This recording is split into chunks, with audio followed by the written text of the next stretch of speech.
City lights, country roads. A burned-out city doctor returns home and meets the girl she left behind, now the town's only vet. Before we get to our women-loving women story, don't forget to subscribe to our channel to see more like this. City lights, country roads. Chapter 1, The Return.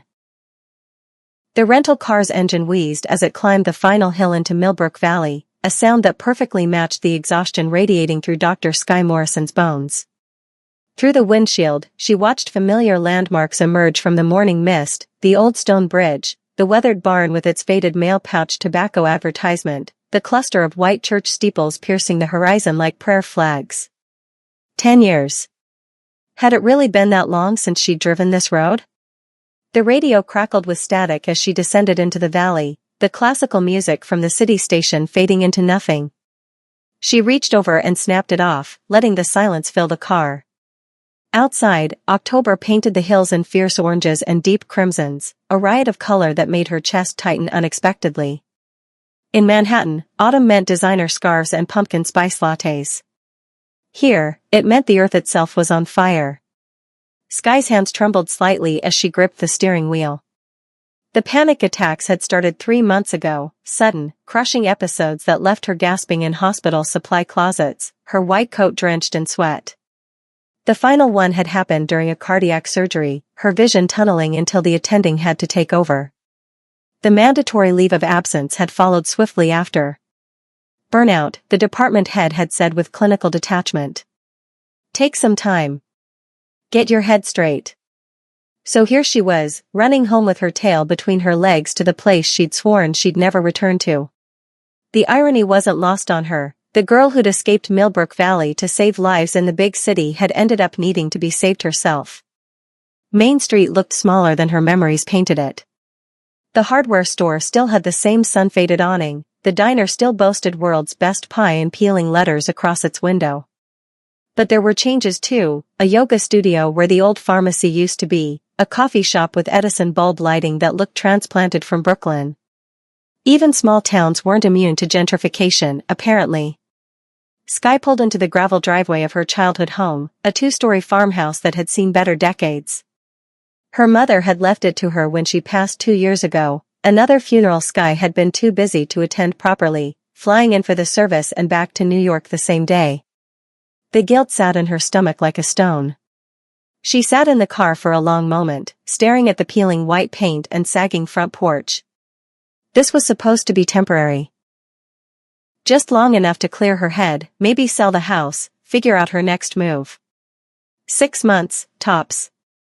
The screen door banged open, and Mrs. Chen from next door appeared on her porch, waving enthusiastically. Skye? Skye Morrison, is that you? Well, I'll be. Welcome home, honey. Home.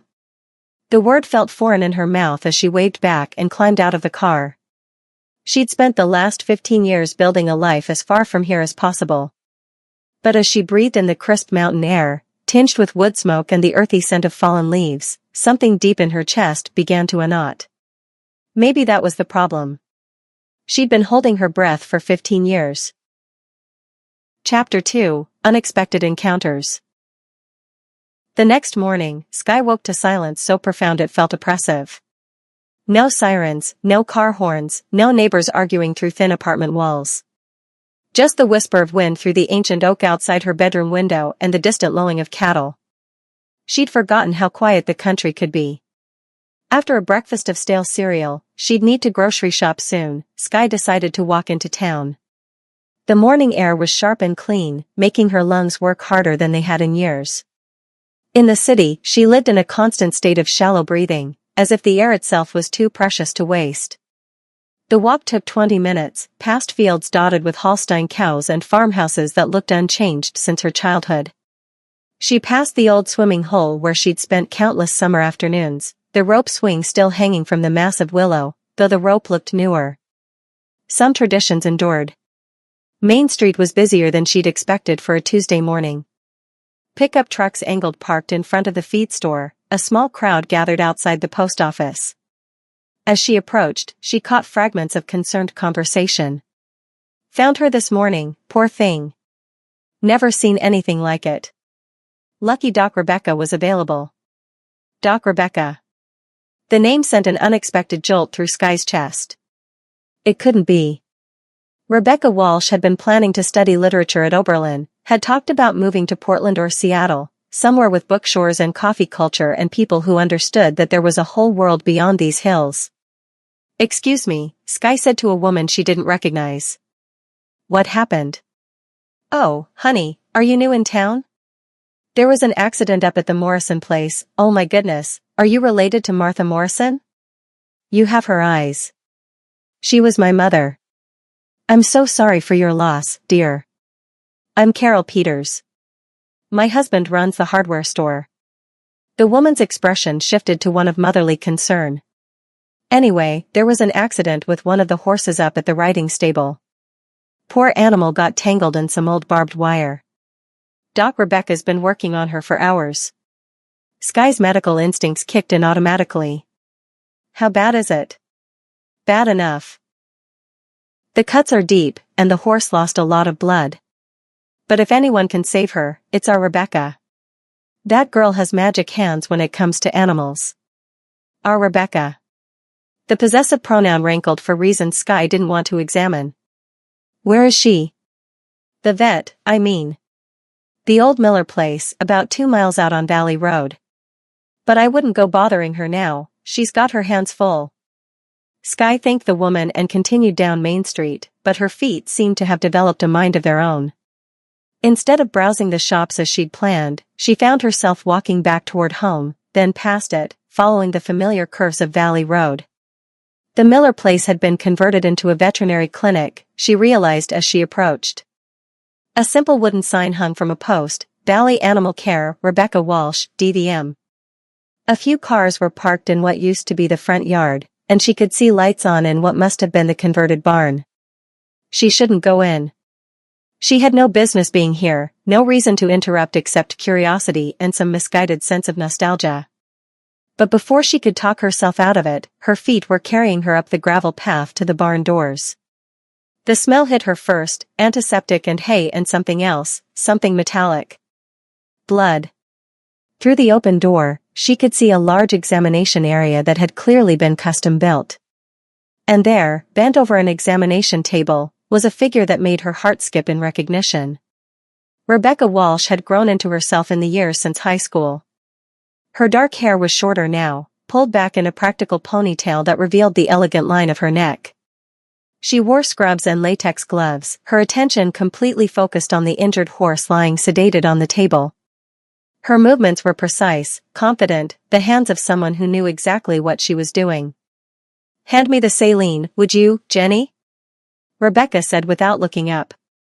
A young woman, presumably Jenny, moved to comply, but she was on the far side of the table, and the 4-bag Rebecca needed was closer to where Sky stood in the doorway.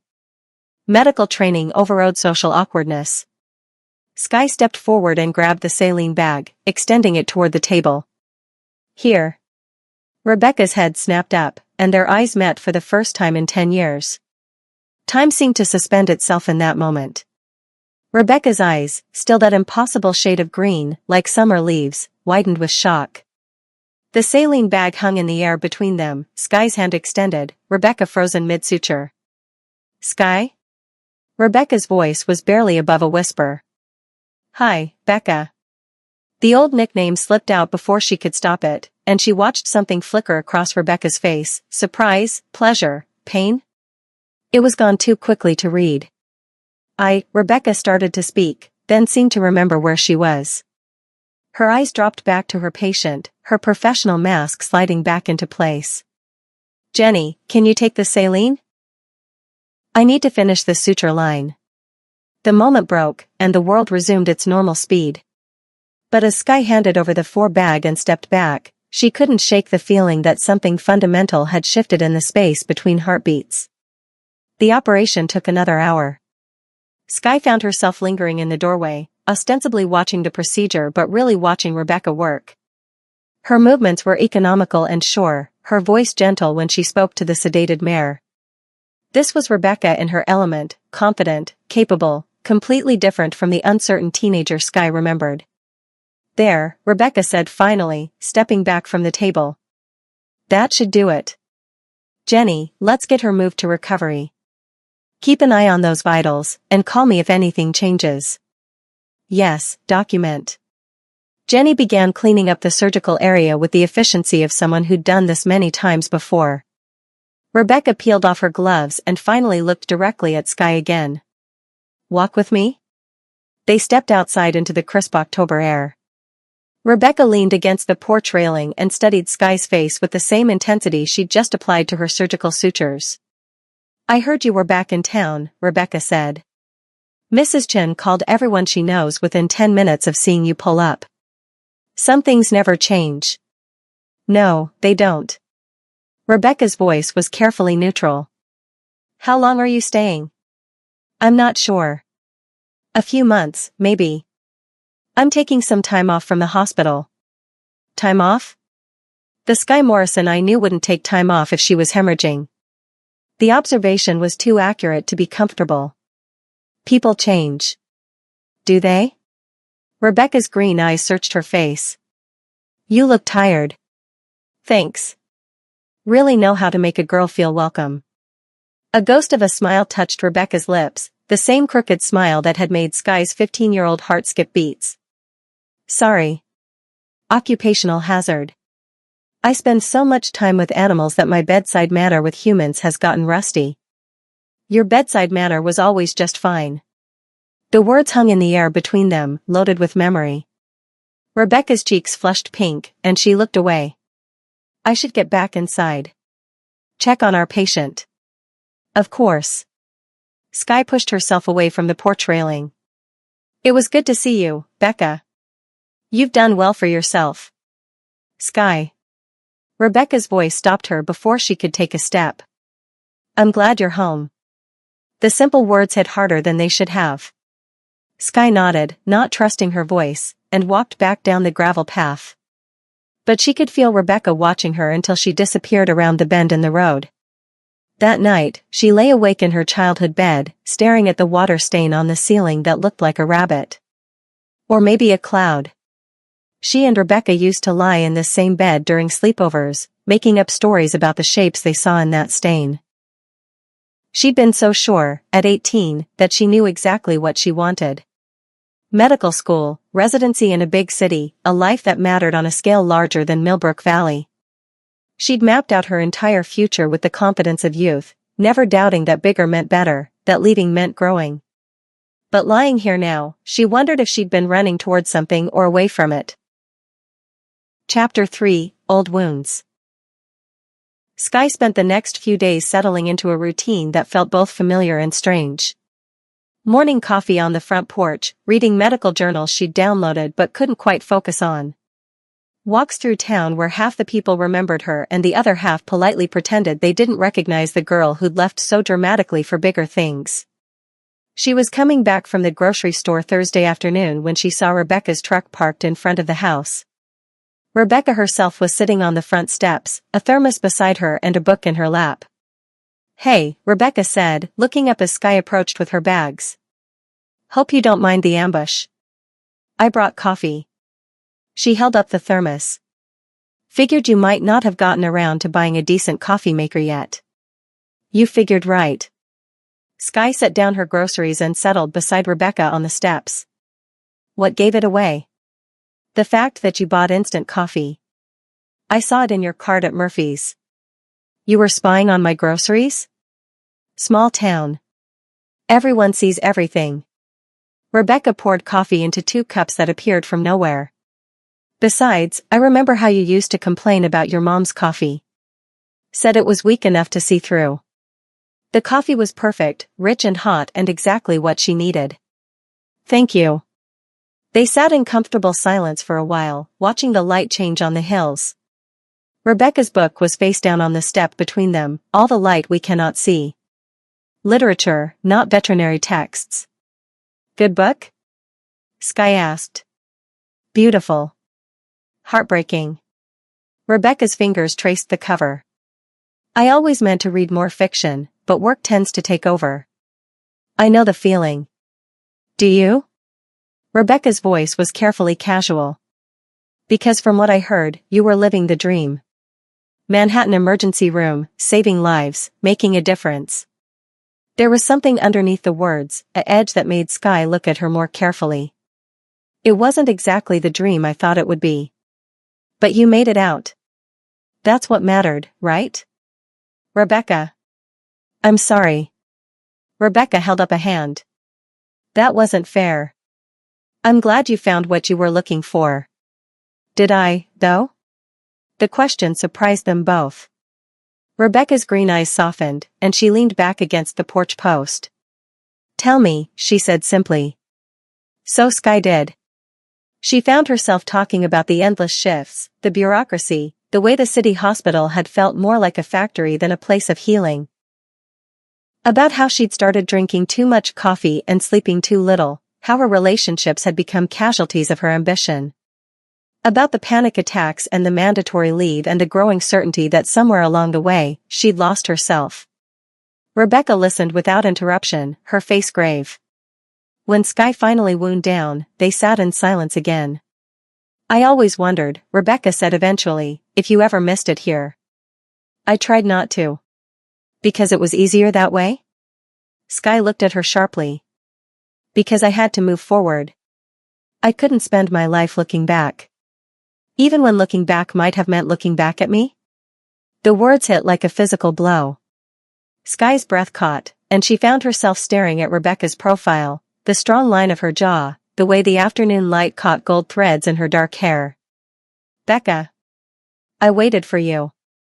Rebecca's voice was quiet but steady. Did you know that? After graduation, I deferred Oberlin for a year. I told myself it was to save money, but really I was waiting to see if you'd come back. If you'd change your mind. I couldn't. You knew I couldn't. I knew you wouldn't. There's a difference. Rebecca turned to face her fully. I'm not saying this to make you feel guilty, Sky. I never got to say it. And now you're here, and I'm 32 years old, and I'm tired of carrying around things I should have said a decade ago. Sky's chest felt tight, the familiar sensation that preceded her panic attacks. But this was different, not the crushing weight of anxiety but something else, something that felt like grief. I thought about you, she whispered. More than I should have. But not enough to call. Or write. Or visit when your mother, Rebecca stopped herself, shaking her head. I'm sorry. That's not fair either. No, it is fair. Sky's voice was thick. I should have come back for Mom's funeral properly. I should have, God, Becca, I should have done a lot of things differently. We all should have. Rebecca reached over and squeezed Sky's hand briefly. But we can't change the past. We can only decide what to do with right now. They sat with that truth as shadows lengthened across the valley. Finally, Rebecca gathered up her thermos and book. I should go. Mrs. Patterson's cat has been having digestive issues, and I promised I'd stop by. She paused at the bottom of the steps. There's a harvest festival this weekend at the community center. Nothing fancy, just food and music and people being people. You should come. I don't know if that's a good idea. Why not? Because people will stare. And whisper. And ask me questions I don't have answers to. Rebecca smiled, and this time it reached her eyes. Let them stare. You never cared what people thought before. That was different. I was different. Maybe. Or maybe you just forgot who you were underneath all those expectations you put on yourself. Rebecca started toward her truck, then turned back. 8 o'clock Saturday. I'll save you a dance. She drove away before Sky could protest that she hadn't agreed to come. But as she sat on the porch watching the taillights disappear, she realized she was already wondering what she might wear. Chapter 4, The Festival. Saturday evening found Sky standing in front of her childhood bedroom mirror, trying on her third outfit. The first had been too formal, a silk blouse that screamed city doctor trying too hard. The second too casual, jeans that made her look like she was 18 again. She'd finally settled on a simple green sweater that brought out her eyes and dark jeans that fit well without being too precious about it. She was stalling, and she knew it. The community center was a 5-minute drive from the house, but Skye took the long way, circling past the old Methodist church and down by the creek. Through the center's windows, she could see warm light spilling out, silhouettes moving in what looked like organized chaos. A bluegrass band was setting up on a small stage, and the smell of apple cider and cinnamon rolls drifted through the parking lot. She sat in her car for 10 minutes, watching people arrive. Families with small children, teenagers in carefully curated casual clothes, older couples who'd probably been coming to these festivals for decades. Everyone seemed to know everyone else, conversations flowing easily across generations and social lines in a way that city life rarely allowed. Just go in, she told herself. You can always leave. But as she approached the entrance, she heard a familiar voice behind her. Well, if it isn't Skye Morrison. She turned to find David Chen, Mrs. Chen's son, walking up with a woman she didn't recognize and 2 small children in tow. David looked older but essentially unchanged, still wearing the easy smile that had made him pop. She had the comfortable confidence of someone who belonged here, who was woven into the fabric of this place in a way Skye had never been. Even in high school, Skye had been the ambitious one, the one with her eyes on the horizon. Rebecca had been the one who saw beauty in the details, who found poetry in the everyday rhythms of small-town life. You seem happy, Skye observed as Rebecca ladled cider into 2 cups. I am, mostly. Rebecca handed her a cup, their fingers brushing in the exchange. It took me a while to figure out that happiness doesn't always look like what you think it should. What do you mean? I spent years trying to want the things I thought I should want. Travel, big city life, a career that impressed people at cocktail parties. But it turns out I'm happiest when I'm elbow deep in hay, delivering a foal at 3 in the morning. Rebecca's smile was self-deprecating. Not exactly the stuff of romantic comedies. I think it sounds perfect, Skye said, and meant it. The band struck up a lively tune, and couples began filtering onto the dance floor. Rebecca's eyes followed them, and Skye saw something wistful in her expression. You said something about saving me a dance, Skye said impulsively. Rebecca's eyebrows rose. I did. Though I should warn you, I'm not exactly Fred Astaire. Neither am I. We'll figure it out. They set down their cups and made their way to the edge of the dance floor. Rebecca held out her hand, and Skye took it, feeling the calloused warmth of her palm. Rebecca's other hand settled at her waist, and Skye found herself remembering school dances where they'd been too nervous to stand this close, too aware of watching eyes and small-town expectations. They swayed together as the band played something slow and sweet, not quite dancing but not quite standing still either. Rebecca smelled like vanilla and something earthy, hay, maybe, or the outdoors. Her body was warm and solid against Skye's, reassuringly real after so many years of memory. This is nice, Rebecca murmured, her breath warm against Skye's ear. It is. I missed you, Rebecca said suddenly. I know I shouldn't say that, and I know it's complicated, but I did. I missed you so much sometimes it felt like losing a limb. Skye's arms tightened around Rebecca's waist. I missed you too. They danced through 2 more songs, barely moving, just holding each other in the middle of a crowded room full of people who'd known them both since they were children. Skye was dimly aware of eyes on them, of whispered conversations, but for once she didn't care. Let them talk. Let them speculate. This moment was hers. The spell broke when the band announced they were taking a break. Rebecca stepped back, her cheeks flushed, and Skye immediately missed the warmth of her body.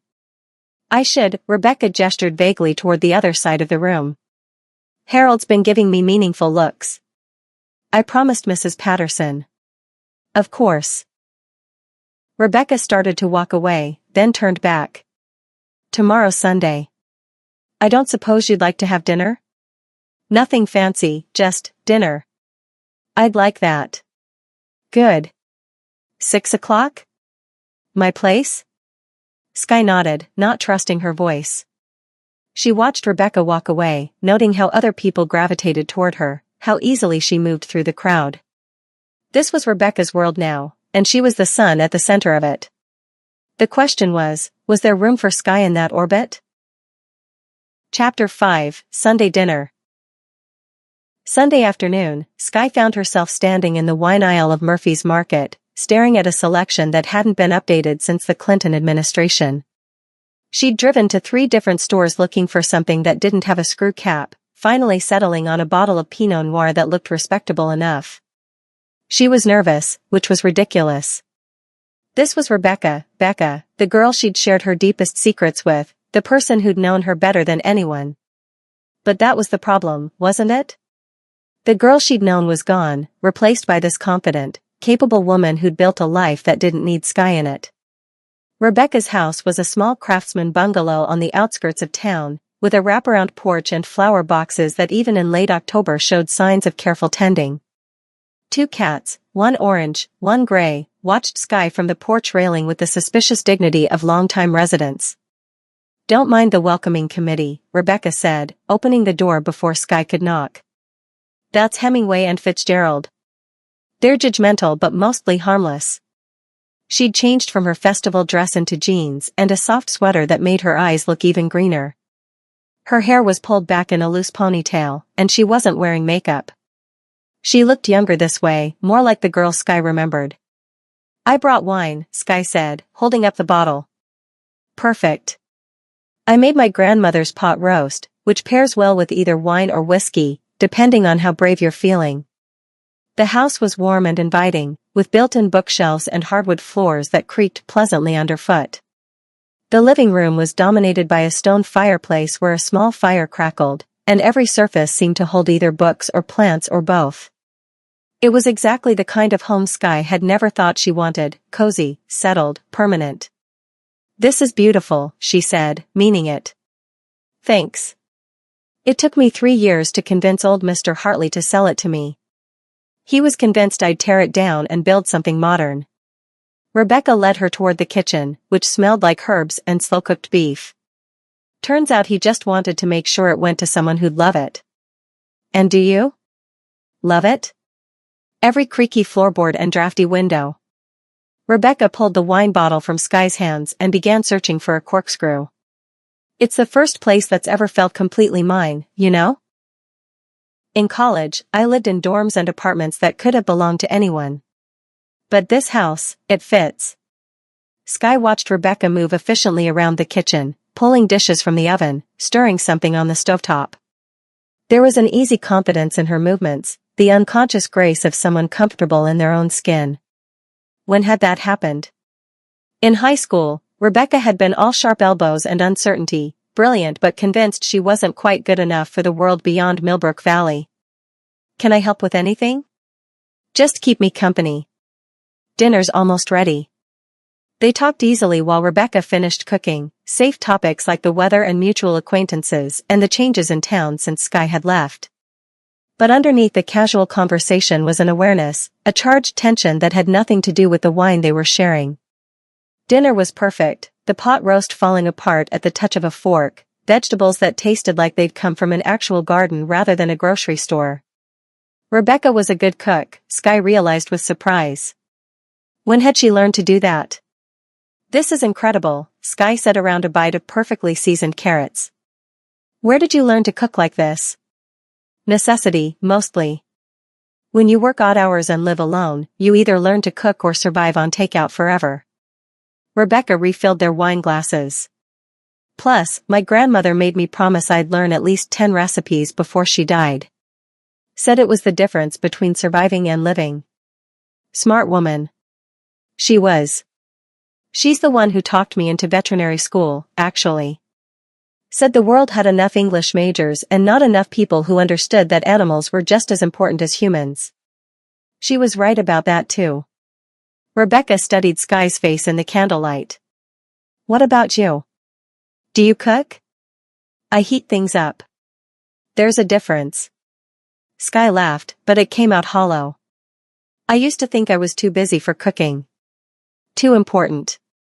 Funny how you can convince yourself that basic human needs are optional." "Is that what happened? In New York?" Sky set down her fork and reached for her wine glass, buying time. "I got lost, I think." Somewhere between medical school and residency and trying to prove I belonged in a world that didn't particularly want me there. What do you mean? I was good at my job. Better than good. But I was also the girl from nowhere, the scholarship kid who didn't know which fork to use at department dinners. I spent so much energy trying to fit in that I forgot why I wanted to be a doctor in the first place. Rebecca was quiet for a long moment, turning her wine glass between her fingers. Do you remember what you used to say when we were kids? About why you wanted to be a doctor? Because people were hurt and I wanted to fix them. Simple as that. Too simple, it turns out. Fixing people is messier than I thought. More complicated. And the system. God, Becca, the system is so broken. I was spending more time fighting insurance companies than treating patients. More time documenting procedures than actually performing them. So you burned out. Spectacularly. Sky drained her wine glass. Panic attacks during surgery. Not exactly career-enhancing. I'm sorry. Don't be. It needed to happen. I just wish it had happened before I wasted 15 years chasing something that was never going to make me happy. Rebecca reached across the table and covered Sky's hand with hers. Her skin was warm, slightly rough from work. It wasn't wasted if it brought you home. Is that what this is? Home? I don't know. Is it? They looked at each other across the small table, the question hanging in the air between them. The fire in the living room had died down to embers, and outside the windows, darkness was complete except for the scattered lights of farmhouses in the distance. I used to dream about leaving this place, Sky said finally. Couldn't wait to shake the dust off my feet and never look back. And now? Now I'm not sure what I was running from. Or toward, for that matter. Rebecca squeezed her hand gently. Maybe that's okay. Maybe you don't have to have all the answers right now. Since when did you become the wise one? Since I spent 10 years learning that not all questions need immediate answers. Rebecca stood and began clearing the table. Some things are worth waiting for. Worth figuring out slowly. Sky helped with the dishes, their bodies brushing occasionally in the small kitchen. Each casual touch sent electricity up her spine, and she found herself hyper-aware of Rebecca's proximity, the sound of her breathing, the way she hummed softly under her breath while she worked. Thank you for dinner, Sky said when the last dish was dried and put away. And for this. Whatever this is. It's whatever we want it to be. And what do you want it to be? Rebecca turned to face her fully, her green eyes serious. Honestly? I want it to be the second chance I never thought I'd get. But only if that's what you want too. I won't push, Sky. I won't be the reason you run away again.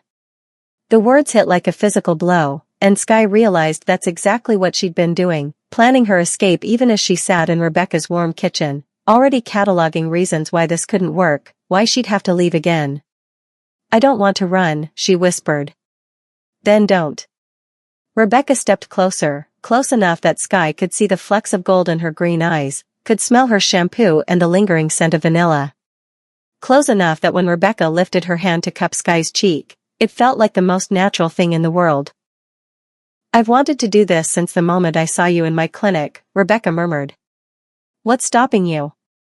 Instead of answering, Rebecca leaned in and kissed her. It was soft at first, tentative, a question more than a statement. But when Sky kissed her back, her hands tangling in Rebecca's hair, it deepened into something that felt like coming home and falling off a cliff at the same time. When they finally broke apart, both breathing hard, Rebecca rested her forehead against Sky's. Stay, she whispered. Not forever. Not until you figure everything out. Just, stay tonight. Sky's answer was another kiss, deeper this time, full of 10 years of longing and regret and hope. Outside, the October wind rattled the windows, but inside Rebecca's small house, everything was warm and golden and exactly where it needed to be. Chapter 6, Morning Light. Sky woke to sunlight streaming through unfamiliar curtains and the sound of coffee brewing downstairs. For a moment, she was disoriented, the room was wrong, the light was wrong, the silence was too complete. Then memory flooded back, Rebecca's hands in her hair, whispered endearments, the feeling of coming apart and being put back together in entirely new ways. She stretched, feeling muscles she'd forgotten she had, and found Rebecca's side of the bed still warm but empty. The smell of bacon drifted up from the kitchen, along with Rebecca's voice talking to someone, the cats, probably, from the one-sided nature of the conversation. Skye pulled on Rebecca's discarded sweater from the night before and padded barefoot down the stairs. She found Rebecca at the stove, hair twisted up in a messy bun, wearing an oversized t-shirt and flannel pajama pants.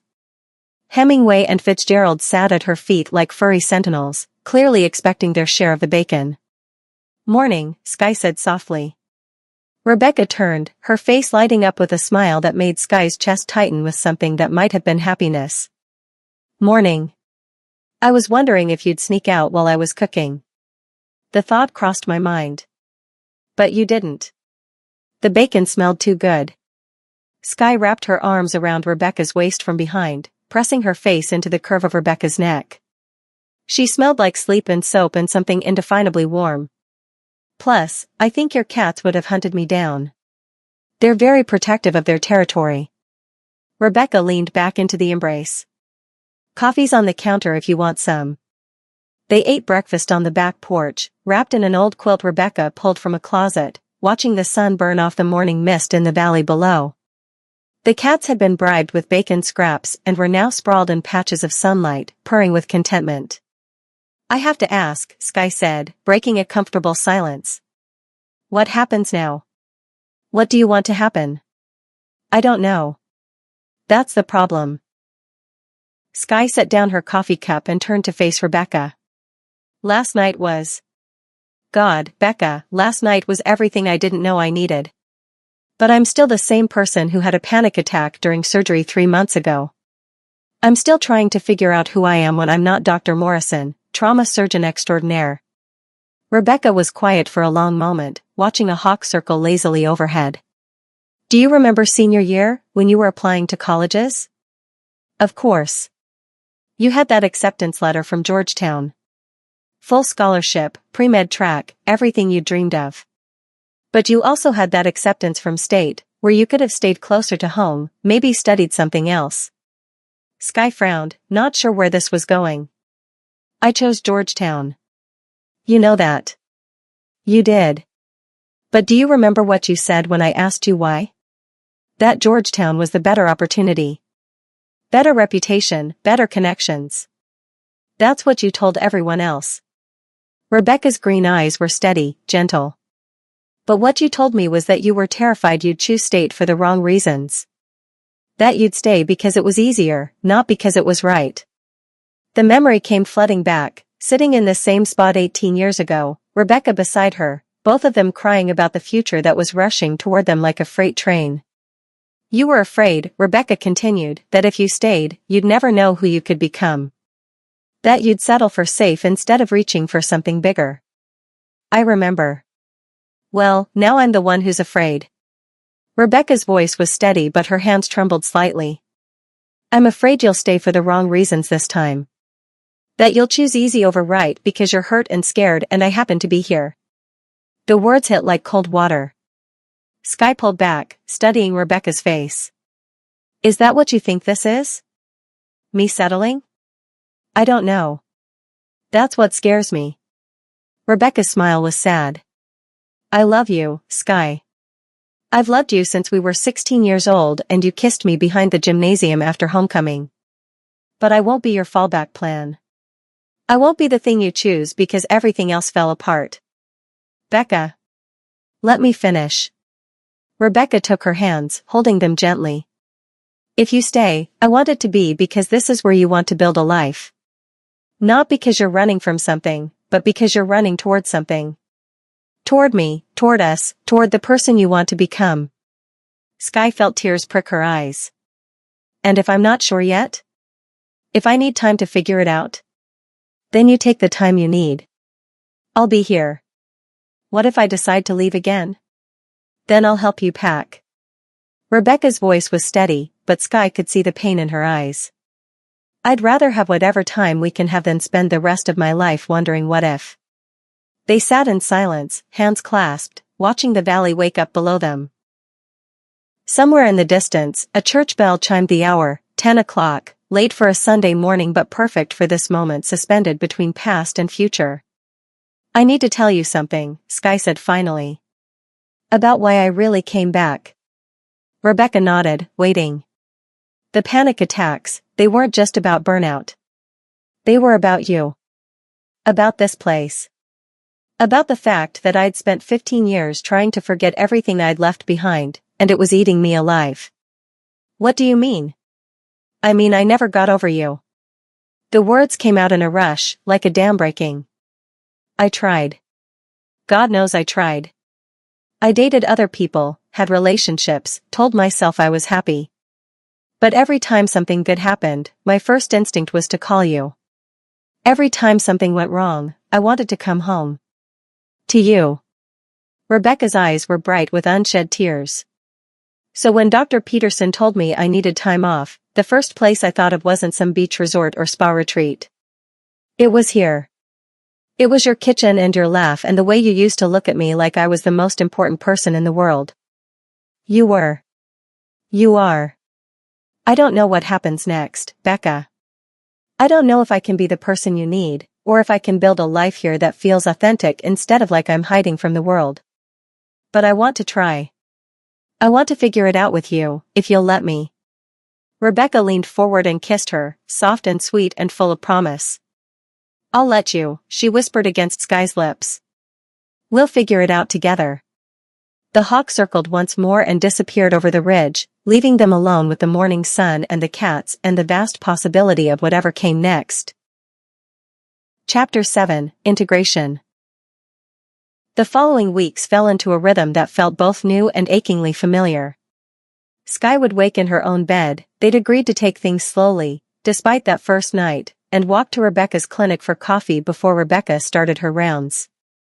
She'd spend the morning reading or exploring the town that had changed in small but significant ways during her absence, then meet Rebecca for lunch when her schedule allowed. It should have felt aimless, this life without the crushing structure of hospital shifts and patient loads. Instead, it felt like learning to breathe again. "You look better," Rebecca observed one Thursday afternoon as they shared a sandwich on the clinic's porch. A golden retriever named Max was recovering from surgery in the kennel behind them, his tail thumping hopefully every time Rebecca looked his way. "Better how?" "Less like you're about to jump out of your own skin. More like you're actually inhabiting your body instead of just carrying it around." Sky considered this. "I feel more like myself. Or maybe like who I used to be before I decided that being myself wasn't enough." "Who were you before?" "Curious. I used to ask questions about everything. How things worked, why people made the choices they did, what would happen if we tried something different. In medical school, that was an asset. But somewhere along the way, curiosity became a liability. There were protocols to follow, hierarchies to respect. The system didn't want questions, it wanted compliance." Rebecca scratched Max behind the ears through the kennel bars. "What kinds of questions are you asking now?" "Different ones. Like, what would happen if I stayed here? If I opened a small practice, maybe worked with you sometimes on cases that crossed over between human and veterinary medicine?" Rebecca's hand stilled. "You've been thinking about that?" "Among other things." Sky felt heat rise in her cheeks. "I know it's probably not realistic. I'd need to get licensed in the state, figure out insurance, find office space. The old medical building on Elm Street has been empty for 2 years, Rebecca said quietly. Dr. Harrison retired, and no one's wanted to take over a small-town family practice. Too much work, not enough prestige. Sounds perfect. Sky. Rebecca turned to face her fully. Are you serious about this? I think so. Maybe. I don't know. Sky laughed at herself. See? I'm asking questions again instead of having all the answers. That evening, they drove out to the old medical building. It was a modest brick structure with large windows and a parking lot that needed resurfacing, but the bones were good. Through the dusty glass, Sky could see exam rooms that would need updating, a reception area that showed its age, offices that might once again hear the quiet conversations between doctor and patient. "It needs work," Rebecca said, peering through a window. "Everything worth having needs work. The town could use a family doctor." Dr. Harrison was well loved, but he was old school. People drive 40 minutes to the urgent care center in Greenville for things that could be handled locally. Sky tried to imagine herself here, taking blood pressures and listening to heartbeats, treating ear infections and anxiety and the 1,000 small ailments that made up the bulk of primary care. It was so different from the trauma surgery that had defined her career, but maybe that was the point. Maybe healing happened in quiet moments as much as dramatic interventions. "There's something else I've been thinking about," she said as they walked back to the car. "What's that?" "You. Us. This thing we're building." Sky stopped walking and turned to face Rebecca in the parking lot.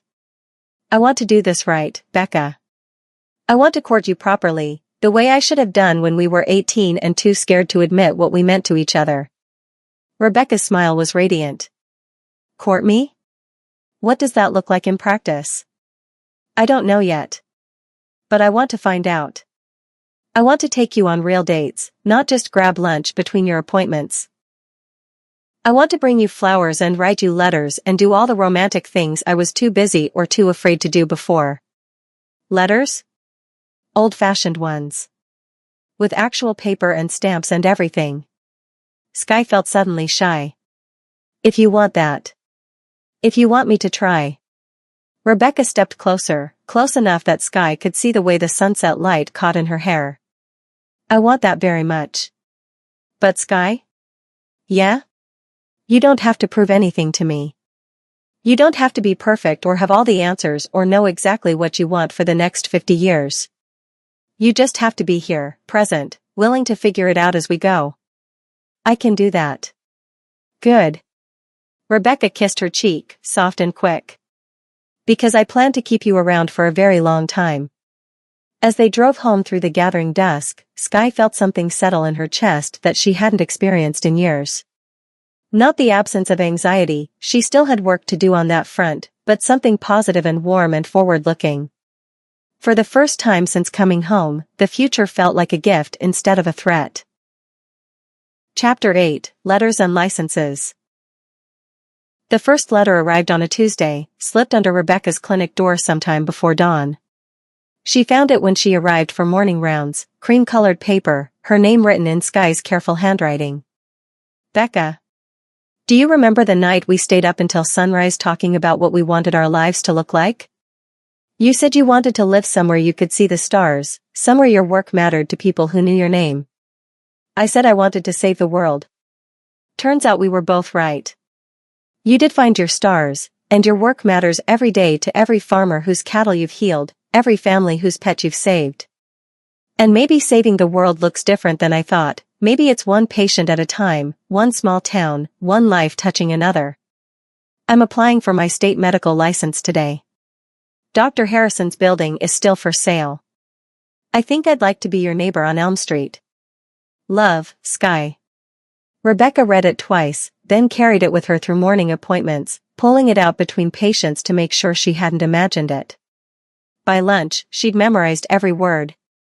She found Sky at the courthouse, emerging from the clerk's office with a stack of papers and a slightly dazed expression. "How did it go?" Rebecca asked. "Bureaucracy is the same everywhere. Mountains of paperwork, fees for everything, and at least 6 different offices that all need to approve the same information." Sky held up the papers. "But I should be licensed within the month if everything goes smoothly." "And the building?" I called the realtor. "We're meeting Friday morning." Sky hesitated. "Want to come with me? I could use someone with good sense to tell me if I'm making a terrible mistake." "You're not making a mistake." They walked to Murphy's Market for coffee, and Sky told her about her morning, the forms she'd filled out, the references she'd contacted, the slowly forming vision she had for a practice that would bridge the gap between big city medicine and small-town care. "I want to do things differently," she explained as they sat on the bench outside the market. longer appointments, time to actually listen to people. Preventive care, not just crisis management. Maybe some house calls for patients who can't get to the office easily. House calls? Very old-fashioned. Some old-fashioned things are worth bringing back. Sky smiled. Speaking of which, I have something for you. She pulled a small wrapped package from her jacket pocket. Inside was a leather-bound journal with Rebecca's initials embossed on the cover. For writing back, Sky explained. If you want to. No pressure. Rebecca ran her fingers over the soft leather. I love it. But I should warn you, I'm a terrible letter writer. I overthink everything. Then don't think. Just write. That evening, Rebecca sat at her kitchen table with the journal open before her, cats purring on either side of her chair, trying to find words that matched the warm certainty in her chest. Sky. I drove past Dr. Harrison's building after work today. The for sale sign looks different somehow, less permanent, more like a placeholder. Mrs. Chen was walking by and stopped to tell me she heard you were thinking of staying, opening a practice. She seemed pleased, said the town needs someone young and smart to take care of people. I didn't tell her that what the town really needs is for you to take care of yourself first. But I think you're starting to figure that out. I love you. Not the you I remember from high school, not the successful surgeon from New York, but the you who's sitting with uncertainty and choosing to stay anyway. The you who's brave enough to start over. Always, Becca. The letters continued, back and forth, sometimes daily, sometimes with gaps of several days. They wrote about small things, the weather, their work, books they were reading. They wrote about large things, hopes and fears and the slow process of building something together that felt sustainable and true. The medical license came through on a Wednesday. The building inspection passed on Friday. By the end of November, Sky had signed papers and was standing in what would soon be her waiting room, surrounded by contractors and paint samples and the overwhelming reality of what she'd committed to. Having second thoughts? Rebecca asked, finding her there after work. Third and fourth thoughts. But not serious ones. Sky gestured at the chaos around them. It's going to be ready by January. I've hired a nurse practitioner, Linda Martinez. She's moving back from Richmond to be closer to her parents. And patients? Dr. Harrison left me his files and his blessing.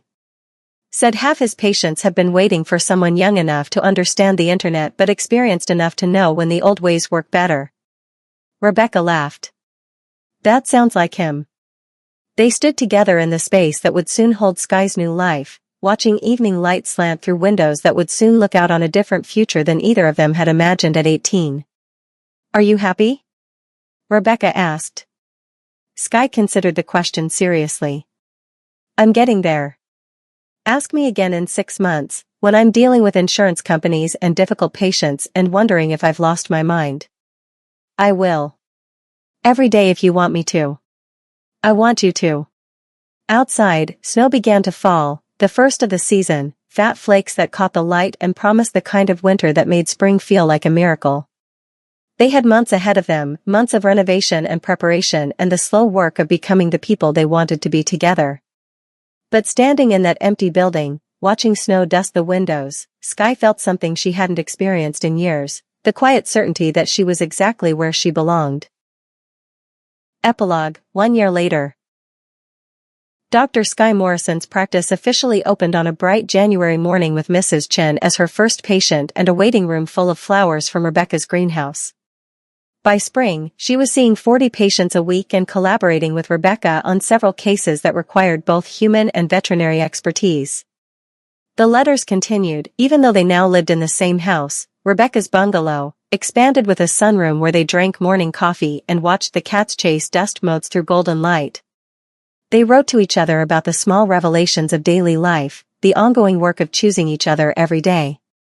On a warm evening in early October, exactly 1 year after the Harvest Festival where they'd first danced together as adults, Sky found Rebecca in the garden behind the clinic, hands deep in soil, coaxing late tomatoes toward ripeness. I have something for you, Sky said. Rebecca looked up, dirt smudged across her cheek, eyes bright with curiosity. Another letter? Something like that. Sky knelt beside her in the garden and pulled out a small velvet box. Inside was a simple gold band set with a single emerald the exact color of Rebecca's eyes. I know we said we'd take things slow, Sky began, her voice steady despite her racing heart. But I also know that some things are worth waiting for, and some things are worth committing to completely. I love you, Becca. I love the life we're building together, the way you make me laugh, the way you see beauty in ordinary moments. I love that you saved me without trying to fix me. Rebecca's hands were shaking as she wiped dirt from her fingers. Will you marry me? Sky asked. Will you let me love you for the rest of whatever time we have? Yes, Rebecca whispered, then louder, yes, of course, yes. The ring fit perfectly, catching the last light of the setting sun. Around them, the garden hummed with the quiet contentment of things growing in their proper season, and in the distance, the lights of Millbrook Valley twinkled like earthbound stars. They had found their way home, not to a place, but to each other, to the people they were meant to become. And that, Sky thought as she kissed her fiancé in a garden full of late-blooming flowers, was worth every detour it had taken to get here. The end.